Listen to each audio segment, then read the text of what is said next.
Waalaikumsalam warahmatullahi wabarakatuh. Sehat semuanya? Alhamdulillah. Oke, Bu Neni, Bu Indah, Bu Sulis, Putri. Kemarin kita sudah melakukan pembelajaran ya. Alhamdulillah 1 PP sudah kita lalui. Saat kemarin kita membahas tentang kebutuhan makhluk hidup ya. Gimana pembelajaran di tempat kelas 8 jenengan? Nyaman? Biasa saja? Alhamdulillah. Kalau di tempat saya kemarin itu kebetulan saya ngajar di kelas 7A, kemudian saya mengambil tema kebutuhan makhluk hidup. Saya menggunakan model pembelajaran problem di sini. Jadi saya punya problem, saya berikan ke anak-anak, kemudian mereka menyelesaikan permasalahan itu dan alhamdulillah bisa berjalan dengan baik. Cuman memang ada 1-2 anak yang mereka itu cuma ngikut aja temennya gitu. Jadi ketika temennya mencari tahu dia ikut, kemudian ketika saya tanya dia gelagapan. Di tempat saya masih ada yang seperti itu. Bagaimana?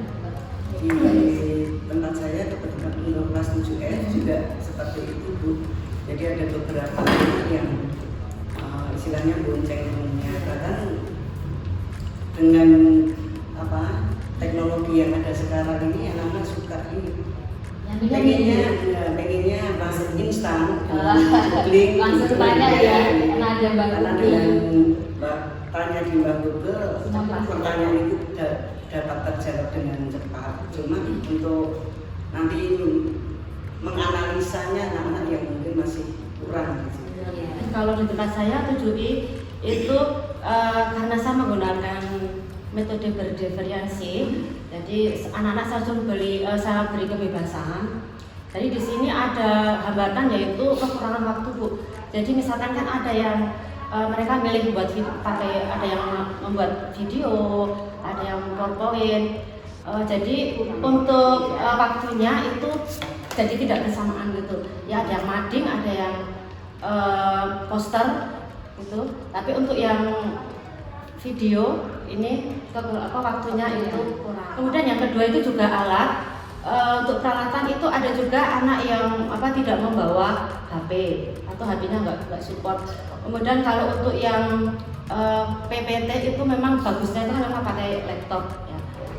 Sehingga anak-anak juga karena anak-anak tidak membawa laptop, anak-anak yang pakai hampir semua tugasnya itu sama. Tapi anak-anak itu memang punya ya, sehingga ketika diterapkan model pembelajaran berdiferensiasi itu nggak bermasalah gitu, nggak bikin anak saya nggak ada bunyi nggak ya itu cuma untuk yang kekurangan waktu sama kalau yang ada kelompok yang mungkin alatnya itu tadi seperti alatnya itu untuk HP-nya itu yang mungkin. Jadi kalau saya lihat dari dua kelas punyanya Mahiri tadi, kelasnya anak-anak mereka cepat untuk mencari jawaban dengan googling gitu, tapi untuk menganalisisnya masih minimalis ya bisa.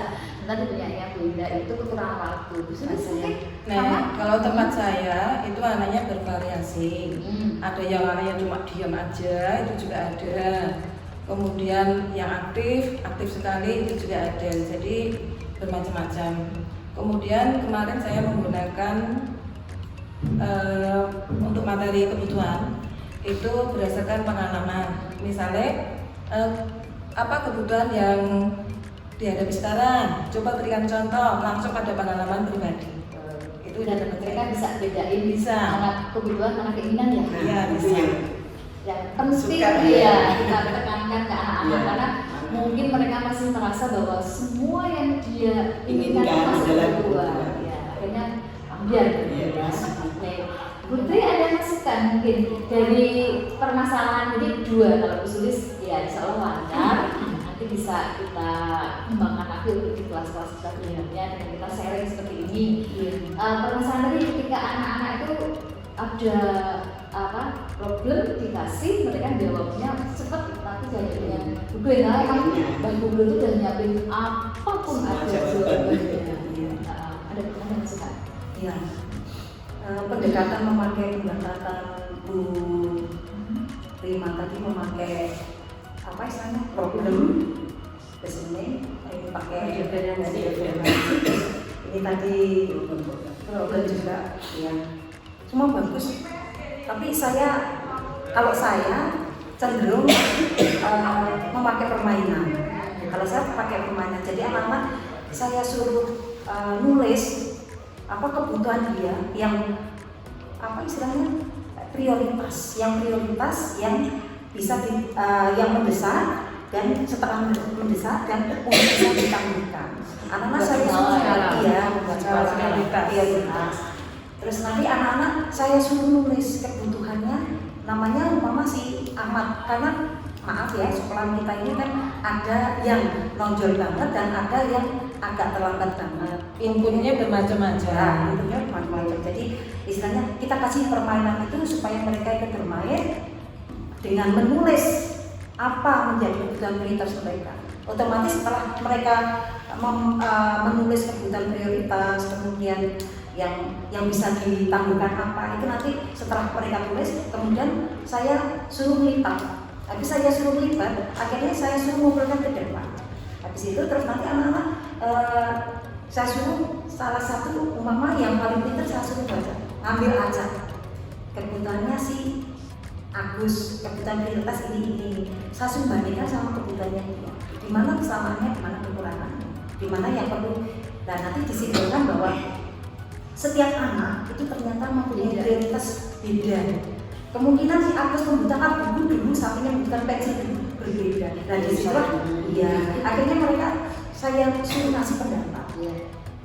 Nah, masing-masing punya pendapat itu nanti akhirnya mereka tak suruh menyimpulkan sendiri-sendiri. Seperti itu, insya Allah tanpa ada anak-anak mempunyai ide, pendapat dari mereka sendiri-sendiri yang bisa dikembangkan gitu. Makasih Putri.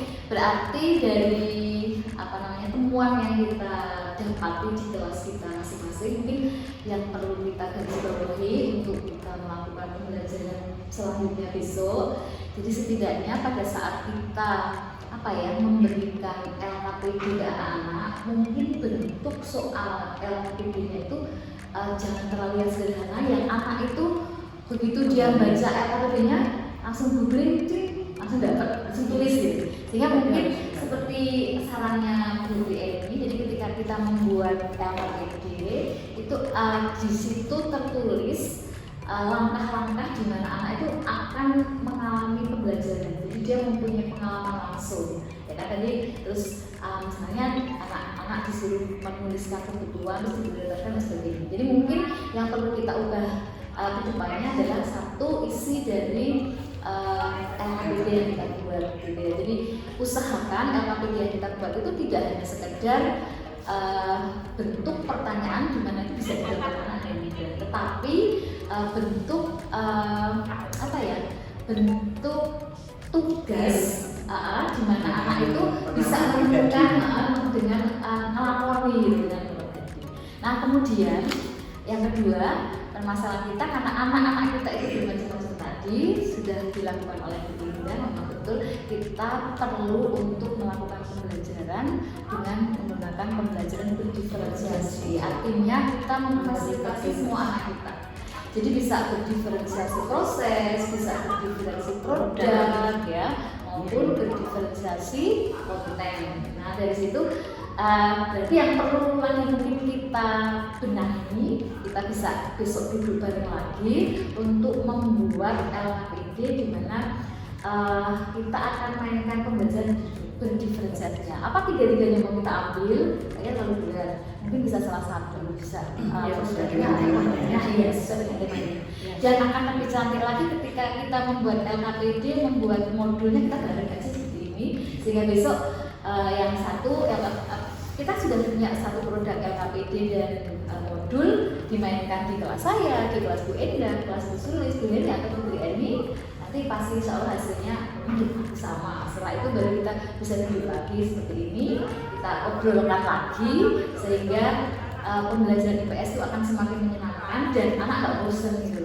Dan ketika mereka membawa HP pun kita tetap punya warning untuk anak-anak gitu. Begitu. Dan untuk pertemuan kita di Kombel selanjutnya, kayaknya kita harus mempersiapkan perangkat pembelajaran di tahun ajaran baru. Mungkin waktu kita sudah habis, mau masuk kelas lagi ini, jadi monggo kita akhiri dan terima kasih untuk waktu yang ibu-ibu teman-teman sempatkan di sini untuk kita mengobrolkan tentang pembelajaran IPS.